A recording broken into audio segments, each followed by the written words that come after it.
of the special forms of strabismus. And the textbook will enumerate them for you. Like, as you said, very much right, you know, Duane retraction syndrome, the Brown syndrome, the adherence syndromes, the strabismus fixus, the Graves or the endocrine ophthalmopathy, fibrosis of the extraocular muscles, or congenital cranial disinnervation syndromes, as we call them nowadays, orbital myositis, cyclitic heterotropia, fracture of the orbits, wall of the orbits, superior oblique myokemia, myasthenia gravis, chronic progressive external ophthalmoplegia. You know, these are just examples, but you will find even more in other textbook. This is the textbook I reviewed, gave me these lists. There must be really others. For the sake of this lecture, I will talk about two things: Duane retraction syndrome and Brown syndrome, very briefly actually. So please don't be very critical with me. But you know, we can really review any one of those. And if you have any questions, I'll be more than happy. Prof can also help me out. So what do you think here? What do you think is going on here in this girl? What do I try to want to say to show? Exactly, in the left side. The right eye, AD ducts completely. The pointer is not, the right eye AD ducts completely, while the left eye is, you know, like at the middle line, stuck to the midline. Probably, you know, is probably what, around? Huh? When you have limitation of eviduction, it's a cardinal sign for which syndrome? Duane. You cannot say a patient has a Duane syndrome if they don't have limitation of eviduction. And here is the description in the 1950s. And believe me, we didn't add a little bit even to this. It's still the same. That's how we recognize Duane retraction syndrome. It's a congenital deficiency of abduction. So every Duane syndrome, before you label him, make sure that they do have limitation of abduction. Even if they are what? Even if they are exotropic, you will find them with a limitation of abduction. Abduction. Associated with impairment of adduction. And retraction of the retraction movement of the globe. This is how he described it. Contraction of the palpebral fissure and oblique movement of the eyes. That was described in the Archives of Ophthalmology, 1950.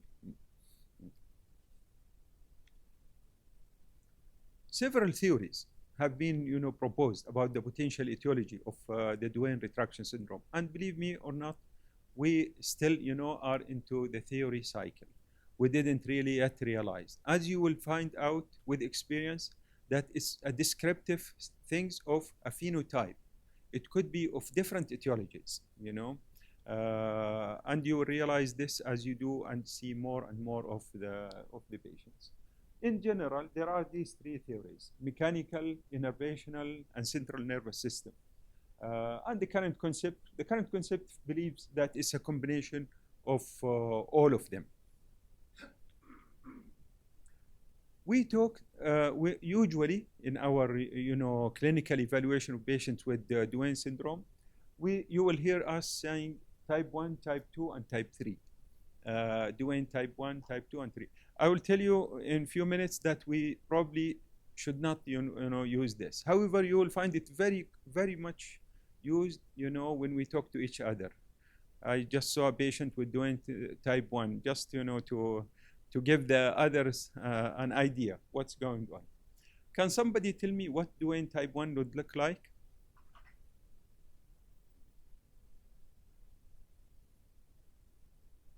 Again, Dr.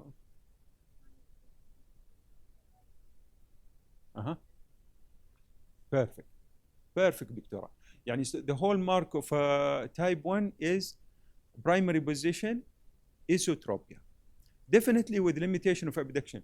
All of them, they should have a limitation of abduction. All of these Duanes, as we said earlier, the hallmark of a Duane, we cannot say somebody has a Duane if they don't have a limitation of abduction. Perfect, دكتورة. ممتاز ما شاء الله. طيب type 2, the hallmark of type 2. primary position exo. Thank you very much, Abdurrahman. Thank you very much. With again the same other things. And type 3, what is it? Ortho. Ortho. However, with abduction and adduction, with significant limitation of both abduction and adduction. This is just an oversimplification, actually, and I'm just going to show you a picture. So what do you think here this patient has? Left what? Left esotropia. It's very obvious there. And she is a girl. And we know from our, Doctor, do you want to say what I want to say? More, exactly right. So this is why I showed this picture. You will find it more prevalent in females and usually affect the left side. Exactly right, exactly right. And what do they usually, somebody like this, how would she present to you in the clinic, Dr. Alamir? What? Left face tear. Thank you very much. A left face tear. Yeah. Relative to their limitation of abduction. You see how much limitation of abduction she got? The left eye doesn't go beyond the midline. Yet, the esotropia is not very prominent. If we had somebody like this with a 6-nerve palsy, how much would be his esotropia? At least 50, Dr. Abdurrahman, probably more. If somebody has, this much of a limited abduction, he will be at least 50. It could actually be 90. Yet, in this situation, in Duane syndrome, you will find the relative angle of the esotropia relative to the abduction is much less. But as you will see later, because it's really probably a co-contracture of both rather than a paralysis. It's a different from a paralysis mechanism. Okay, what do you see here? Right exotropia, exactly. Thank you very much, Dr. Rahman. And now when on a 9-gaze position, what do you see?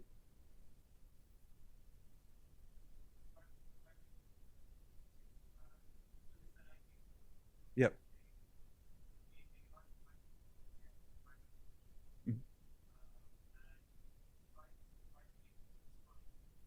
Right gaze is fine, Abdurrahman, again. Remember this, Duane should have a limitation. That's what Dr. Duane has told us at the beginning. So there is a limitation of abduction relative to that one. You see how much the left eye? Exactly right. This is another, finding. It's actually quite an obvious upshoot, as you can see in the left side. So probably this patient doesn't want only to correct his exo, he wants also to correct the upshoot. Unfortunately, the types 1, 2, 3 does not address this. So, it is very important for us that we really document the other associated findings, in addition to the primary position, is or exo deviation. Very nice. Thank you very much. So this is probably Duane what? Again, yes. Thank you very much. Perfect.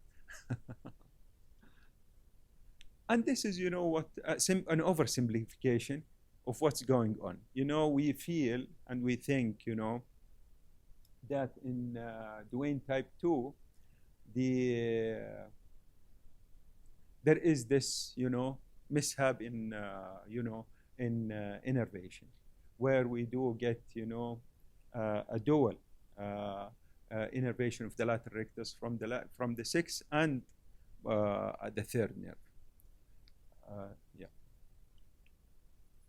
While in type 3, we get the dual innervation from both the 6th and the 3rd to both the medial and the lateral, and that's why you have really the limitation of what, Doctora? both. Thank you very much. يعني زي ما تشوفي كيف هنا يعني just really for simplifications يعني for you to remember why do we have both of them are strong. So when they co-contract, the eye almost doesn't know which way to go. So it's frozen in the in the possibly primary position, though it's not really like always the case. يعني. طيب, associated syndromes. There are several associated syndromes with the Duane in general. And the more really you ask the parents, the more you will find out, that they do have one of these, associated things. What does that mean to us? Yani in general, when you find somebody with multiple associated syndromes, it tells us that there has been something during the embryonic period that took place and has resulted into this. Why it is multiple organs? Because those organs were really in formation during this time. There is a very nice review about Duane retraction syndrome, about thalidomide disaster. You remember the thalidomide from medical school? Yeah. And somebody had tracked, parents who have used thalidomides during pregnancy, and he has identified a time during pregnancy where, if they have taken the thalidomide, they would have developed the Duane retraction syndrome and other associated anomalies. So the presence of other associated anomalies tells us there has been something during, pregnancy that has resulted into this. Probably, as I said earlier, Duane is really like, a phenotypic description of a condition. It could be due to multiple etiologies. It could be actually even iatrogenic. People who had, really fractures or so, they can present with a clinical picture very similar to Duane. I've seen that. Prof, have you seen? Yeah, similar things, yes. Thank you very much. So there might be ocular or non-ocular findings. Of these, you can see here some of the associated anomalies. Okay, sensory findings. What do you think? What are the sensory findings? When we talk about sensory findings, what are we talking about? Yani in general, when we talk about sensory findings, we talk about diplopia. This is what we mean. Suppression. Okay. Do you think patients with Duane retraction syndrome, they will experience diplopia? Sure. No one ever complained to you. But believe me, if you see a patient with the Duane syndrome, take him to the, like it's a left side, as we said, take him to the left side and tell him, how many do you see? What do you think, Dr. Ata? Huh? Diplopia. صحيح والله. صحيح. But don't tell them, because they will come to you and they say it's double. And you are in trouble. Because they usually have a normal sensory status. And what do we mean by normal sensory status? They usually, in general, they are binocular. Yani they are fuser. And that's why they, they come to you with a hood position. They want to align their eyes. They don't want to go into the primary position like any other, infantile ET. They don't mind their ET.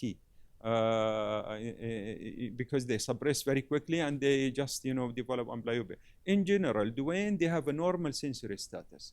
So if you ask them and they are verbal, they will tell you that we see double. صحيح. Very nice. And amblyopia. How often is amblyopia, you think? We see amblyopia in Duane? صحيح. وهو the most common etiology of amblyopia in Duane retraction syndrome, as Dr. Abdurrahman said, is anisommetric usually. So it's very important. يعني ما يفكر الواحد يقول إنه, these are usually are binocular and they are usually, they maintain fusion and so on, so they are not really susceptible to amblyopia. No, they are. And usually it is anisommetric amblyopia. Hence, what does that imply to us? We have to refract them and evaluate them early in life and check specifically for the presence of amblyopia. So it's really essential. So, it's relaxing to know that they have a very good sensory status, but at the same time, they could become amblyopic. And in fact, the prevalence of amblyopia varies from one study to another. Some studies, they go up to 8%. Some studies up to go 60%. So it's really important that we really pay attention and examine this patient and look specifically for anisommetric amblyopia, as was just said by Dr. Abdurrahman. So, as we said, we don't like to use the 1, 2, 3 because there are other phenomena that we really should pay attention to. And accordingly, you know, why these are important to us? It is very important to address those if we want to, exactly, to manage them with surgery specifically. So there are patients who their main complaint is what? Globe retraction. The eye looks smaller. The mother will come to you and they say, this eye looks smaller to you. To me, doctor, this must be smaller. You tell her, I examined the fundus, I saw everything. Their refractive error there is very minimal refractive error. It's not really smaller, it just looks smaller. Why do we see the retraction? Because of the co-contraction of the two muscles. And there are ways to handle them. So it's really important, in addition to saying type 1, 2, 3, that we put a note about these, associated things. Like the exotropia, esotropia, upshoot and downshoot, as you said, very much nice. A and V pattern, eyelid changes. Some people are very much concerned about their eyelid, torticollis, the head position, and the bilateral cases. Therapeutic modalities, surgical procedures, transposition, horizontal or transposition procedures, posterior fixation suture, the approach to the upshoot and downshoot, adjustable suture. Do you think chemodenervation, what do you mean by chemodenervation? Botulinum, you think has a role? Very minimal or no effect, really. Prof, what do you think? Yeah, thank you. Yeah, so probably, sometimes we're not sure. Is this esotropia is really like, a Duane or an infantile ET? So I bring them to surgery, do force duction. I might also inject, but if I find a force duction positive, I know and I document in the file that this is a Duane retraction syndrome. Next time I will plan my surgery rather than, repeat buttocks. Here is just, a scheme I picked up from a textbook that it's really outdated. And you can see, for each phenomenon, we do have a potential surgical correction for it. Differential diagnosis is very important, how to differentiate from 6-nerve palsy, Moebius syndrome, congenital oculomotor apraxia, infantile esotropia. There are ways to differentiate each one of this from the Duane retraction syndrome. Fine. Now I'll move to the Brown syndrome. It's defined as definition as diminution of elevation in A deduction, the deficiency of elevation, limitation of elevation in A deduction. Less elevation deficiency in the midline, and a normal or near normal elevation in abduction, minimal or no or superior oblique overaction, and diversions in upgaze producing a V pattern. What are we trying to differentiate this from? رائع Dr. Abdurrahman. Very, very nice. Because in inferior oblique palsy, what are you going to get? Excellent. Because of the superior oblique overaction. Yeah, very, very nice. Excellent. Thank you very much. And the hallmark for the Brown syndrome, you cannot say this is a Brown syndrome unless you have what? A forced duction, where you cannot really elevate the globe in A deduction. There are other minor features like widening of the palpebral fissure in A deduction, anomalous head posture, and primary position hypotropia. As you can see here, this lady, she's trying to look to the right. The left eye does not elevate. There are true versus simulated Brown syndrome, congenital versus acquired. This is just like, ways of classification. And you will find many different classifications in various textbooks. I will take you to a classification that I like. And actually would be useful when you communicate with your colleagues about a patient with a Brown syndrome. I do call them mild Brown syndrome if they have restricted elevation in A deduction. However, they don't have hypotropia or downshoot in adduction. I will call them a mild Brown syndrome. I will call them moderate if they have a restricted elevation in adduction and a downshoot in adduction. However, no hypotropia in primary position. And I will call them a severe Brown syndrome if they have all the 3 marks. Limitation of elevation in adduction, downshoot, and hypotropia in primary position. This is very useful, for us when we communicate with each other, and accordingly, if somebody told me, I disagree with you, why should you intervene? I would tell him, this is what I found. Which one you think I should intervene? Which one of these you think I should really do surgery? Exactly. And what's our aim, Doctora?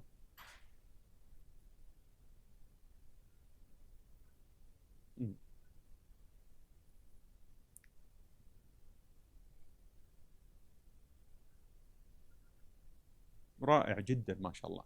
يعني we don't do surgery just for cosmesis. We do surgery for binocularity. Usually patient like this severe, what would be their head position, doctor?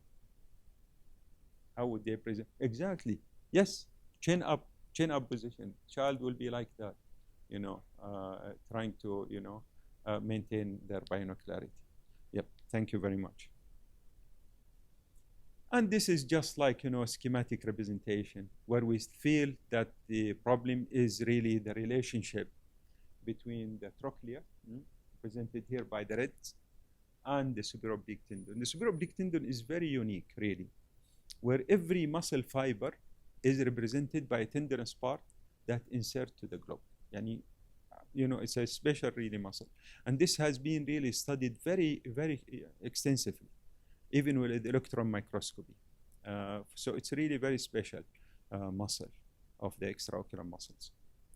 And the surgery, what would be the surgery if we want to intervene, Doctora?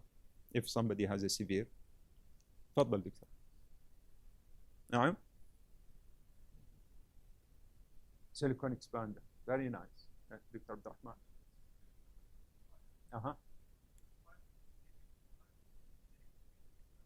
Give me example of acquired. Excellent, Dr. Abdurrahman. Excellent. Exactly right. Sure. صحيح. Sinusitis even can give Brown syndrome and is relieved by medical treatment. Thank you very, very much. Sure. صحيح جدا ممتاز. It's a synovial joint, as Dr. Abdurrahman really very nicely said, and so it's susceptible to arthritis, rheumatoid, and could actually. I have not seen. Have you seen, Prof? Rheumatoid presenting with, yeah, sure. But I have seen sinusitis. Sinusitis, yes, present with a clinical picture of Brown syndrome. And our aim is really to weaken the superoblique. With either techniques. مثلا الدكتور قال لنا سبيسر. What else? ايش other procedures? Exactly right. What do we call that suture? Exactly right. Thank you. We call it chicken suture. Or we can do a tenotomy or tenectomy. What would be the disadvantage of a tenectomy? Exactly. It can really present as a superoblique paralysis, and you can either handle it immediately on the same time. What do we do usually if like in a textbook? What would be the recommendation? Tell you do a tenectomy plus what? Inferior-oblique myectomy. Thank you very much. صحيح. In anticipation of superoblique pulse. That's I think it. Yeah. شوف هنا ما شاء الله دكتور عبد الرحمن. Here is the synovial joint. Thank you very, very much. That's it. Prof. One question. Yep. The president, so somebody asked the next question. You have a Brown division, this is a right Brown division. Yep. How can I differentiate the right Brown from a left superior part? Superior. It's not uncommon to find functions division present like this. Yeah. Superior progression. How can we Yeah, sure, sure, sure. I think you are in the best position to answer. But it's a very important, really, question, honestly speaking, because they coincide. You will find the subarachnoid palsy on one side and the subarachnoid or Brown syndrome on the other side. And that's really like, يعني send a message. What is the etiology? There could be really something, during, embryonic period that takes place. And, somehow, one side becomes really shorter tendon and the other side becomes longer. Could be. But how to differentiate? I think maybe a 3-step can help or what? I think the hallmark is to do a force reduction, on that. And then, can see that this is tight and that one is overtly, lax. But please feel free to add. Yeah. Yeah. صحيح والله. صحيح. Usually, as you mentioned, the clinical Yeah. for example, Brown, usually they have to take Yep. out. Yep. Superiorly positive. With the head position. The big pattern is something, if it's a bilateral, Yeah. Yep. And the most important part that you mentioned is that the irritation of the patient is In Eddie. Yeah. And the traction test. Traction, sure. Traction test is going to give us the Yep. That is important. Yeah, sure. Sure. Thank you very much, Prof. تفضل عبد الرحمن.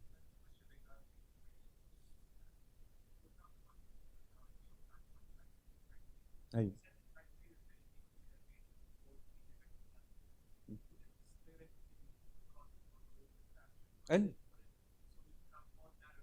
Yep. Absolutely right. Absolutely right. Yani, type 1 and 2 and 3 overlooks the other important phenomena, as we said, which are very important to the patient. Yani, he is coming to you because this eye looks smaller to the mother. She is not really very much bothered by ESO or EXO. Her main concern is that this eye looks smaller to me.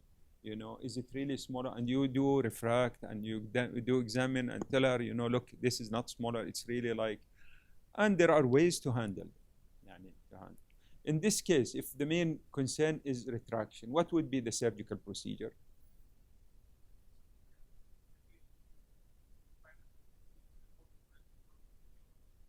Ortho. He's ortho.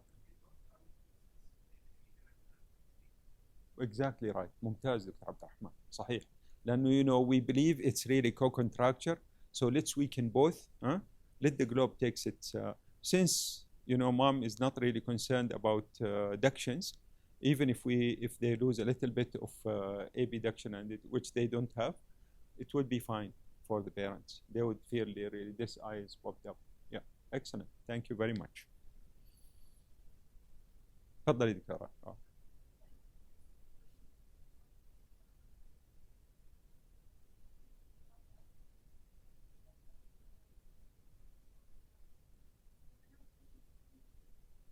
Absolutely. It's a phenotypic description, and you will find a huge spectrum. There are ones who looks like 6 nerve, and it would be really difficult. There are ones who really look mild limitation of abduction that you will say, look, this is a long-standing ET with a tight medial that has given them this limitation of abduction. So it's really like a syndrome with a variable presentations. So be prepared, mentally, where you think doubtful or rule out Duane versus, a long-standing ET versus, paresis, versus, things of like that nature. Rahman.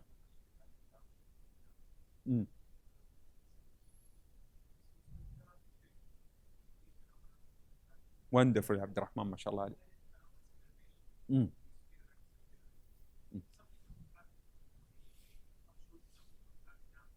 أيوه.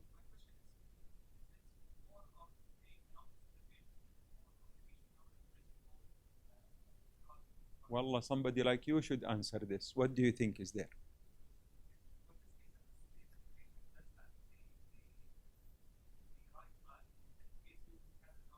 أيوه.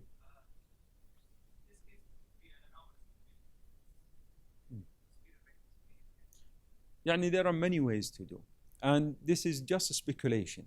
يعني just remember for your this speculation.